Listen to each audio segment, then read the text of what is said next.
Maar nou was ek en my vrou bietjie by die audioloog. As jy nie weet wat 'n audioloog is nie, hoor.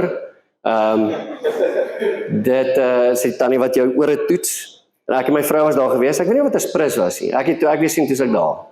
En my vrou is baie bly daaroor. Maar ons gaan sit daar en ek sit op 'n stoel en die vrou kry haar teleskoop met die flitsie, julle ken daai ding, kry sy uit en sy kyk in my oor en sy sê, ja, dit lyk asof daar 'n blokkasie is in jou oor.